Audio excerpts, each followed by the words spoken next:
Abizar Al-Ghifari bereaksi dijodohkan dengan Iris Bella oleh warganet.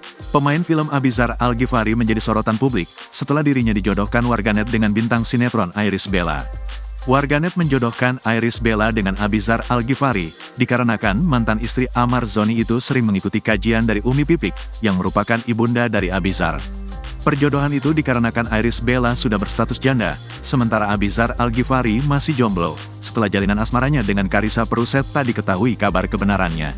Abizar pun buka suara, ia tidak mau mempermasalahkan gosip warganet yang menjodohkan dirinya dengan Iris Bella. Namanya juga netizen, mereka ada pandangan dan imajinasi sendiri. Jadi kalau dijodohin iyain aja, kata Abizar Al-Ghifari, Jumat, tanggal 26 April tahun 2024, malam. Umi aja gak respon soal ulah warganet yang jodohin saya sama Iris Bella, sambungnya. Abizar mengakui bukan kali ini saja dijodohkan warganet dengan artis. Sebelumnya ia pernah diminta publik berpacaran dengan Cynthia Mariska hingga anak dari Irfan Hakim. Ya mereka punya pandangan sendiri, kalau aku mah ya udah biarin aja, ucap pria berusia 23 tahun tersebut.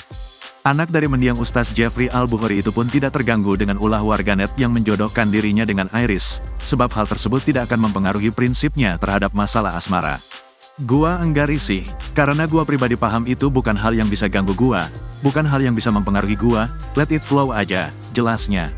Abizar Al-Ghifari beruntung punya keluarga yang santai soal asmara, sehingga orang tuanya tak termakan warganet yang menjodohkan dirinya dengan banyak wanita.